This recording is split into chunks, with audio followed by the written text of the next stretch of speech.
Hello all, happy gardening. இன்றைக்கி என்னோடய கார்டனில் வந்து செகண்ட் பார்ட்டு தான் பார்க்க போகிறோம். என்னென்னு பார்த்தீங்கன்னா, இந்த ஒரு பார்ட்டில் வந்து டிண்டான்னு சொல்லுவாங்கள்ல, வெள்ளை பூசணிக்கான்னு சொல்லுவாங்க. ஸோ அதோட சீடு வந்து போட்டிருக்கிறேன். ஸோ அவங்க வந்து அழகாக வந்துட்டுருக்குறாங்க பாருங்கள். ஆனால் இது வந்து கொஞ்சம் எனக்கு தெரியாது இது எப்படி வருன்றது. எனக்கு வந்து அந்த அளவுக்கு இது இல்லை, ஏன்னா ஃபஸ்ட் டைம் இப்போ தான் போட்டிருக்கிறேன். ஸோ இவங்க எப்படி வர்றாங்கன்னு பார்க்கலாம். நான் வந்து ஒரு 4 சீட் போட்டேன், 3 தான் வந்திருக்குறாங்க. ஆனால் இது கொஞ்சம் டிஃப்ரெண்ட்டாகவே வர்றாங்க. இது டிண்டாவா இல்லை வேறு எதுவான்னு நம்மளுக்கு தெரியலை. ஸோ இவங்களாம் வந்து வேஸ்ட்டு பக்கெட் இருந்துச்சா, ஸோ அவங்க அதில் தான் இருக்கிறாங்க. நெக்ஸ்ட்டு வந்து பார்த்திங்கன்னா, ஒரு பாட்டில் வந்து பிரிஞ்சால் வந்து பார்த்திங்கன்னா, கத்திரிக்காய் செடி வந்து நல்லா வளருது. பட் ஆனால் வந்து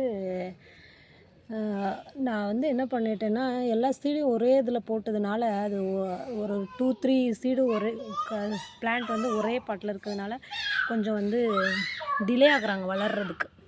பட் ஆனால் சூப்பராக வளர்கிறாங்க. க்ரோ பேக்கில் ட்ரை பண்ணால் கூட சூப்பராக வர்றாங்க.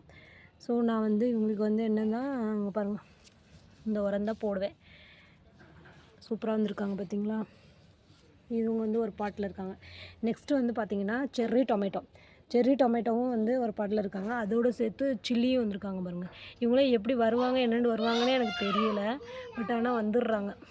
ஸோ அவங்கள வந்து பிடுங்கி போடவும் மனசு இல்லையா, அதனால் நம்ம வந்து அப்படியே விட்டுறது. சரி, எப்படி வர்றாங்களோ வளரணும்னு. ஆனால் இந்த ஒரு பாட்டிலே வந்து இதில் வந்து என்னென்னா, இந்த செர்ரி டொமேட்டோ வந்து தரையில் வளர்கிறதுக்கும் பாட்டில் வளர்கிறதுக்குமே ரொம்ப டிஃப்ரென்ஸ் இருக்குது. இது பாருங்க, இது ஆனால் தரையில் வளர்ந்துச்சுன்னா எவ்வளோ பெருசாக வளருது, பாட்டில் வளர்ந்துச்சுன்னா கொஞ்சம் குட்டியாகவே வளருது. ஸோ அதனால் வந்து ஆனால் ஓகே தான், பாட்டில் வந்து எவ்வளோ வளர்ந்தாலும். நெக்ஸ்ட்டு பார்ட்லேயே வந்து பார்த்திங்கன்னா, கத்திரிக்காய் பிரிஞ்சால் செடி தான் வச்சுருக்கிறேன். ஸோ இவங்களும் இதுலேயும் வந்து சூப்பராக வளர்ந்துட்டு வராங்க. ஆனால் என்ன ரகம்னு சொல்லிட்டு இனிமேல் தான் நம்ம வந்து பார்க்கணும். ஸோ வந்து இவங்க வந்ததுக்கப்புறம் தான் தெரியும் எப்படி வர்றாங்கன்னு சொல்லிட்டு.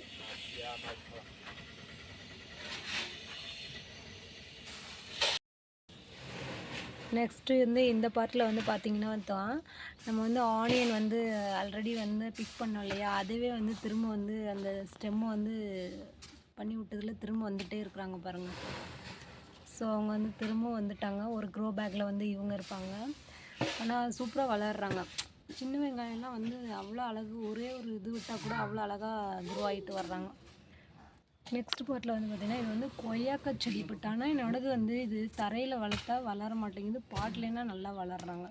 இது என்ன லாஜிக்குன்னு தெரியல. நெக்ஸ்ட்டு வந்து இவங்க வந்து என்னென்னா, சின்ன மிளகாய் சொல்லுவாங்கள்ல, அதாவது சீனி மிளகாய்ன்னு சொல்லுவாங்கள்ல, அவங்க தான் இவங்க.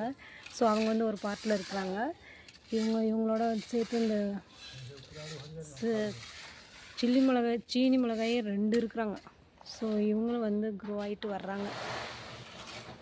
நெக்ஸ்ட்டு பார்ட்டில் வந்து பார்த்திங்கன்னா, வெள்ளரிக்காய், குக்கும்பர் வந்து எவ்வளோ சூப்பராக வந்துட்டு இருக்காங்க பாருங்கள். ஆனால் இவங்க வந்து தரையில் வச்சு வளரவே இல்லை, பட் பாட்டில் வச்சு அதை வந்து வெளியில் கொடியாக எடுத்து விட்ருக்குறேன். பார்க்கலாம் எப்படி வளர்கிறாங்கன்னு சொல்லிட்டு. ஸோ இவ்வளோ தான் என்னோடய பார்ட்டு. என்னோடய கார்டனில் வந்து பாட்டில் இருக்க செடிஸ்லாம் வந்து இவங்க தான். ஸோ இவங்களாம் சூப்பராக வந்துருக்காங்க. இவங்களாம் வந்து டெரஸில் வந்து மாற்றணும்னு ஒரு ஐடியா இருக்குது, பார்க்கலாம். ஸோ இந்த வீடியோ பிடிச்சிருந்தால் லைக் பண்ணுங்கள், சப்போர்ட் பண்ணுங்கள், ஷேர் பண்ணுங்கள், கமெண்ட் பண்ணுங்கள். தேங்க்யூ.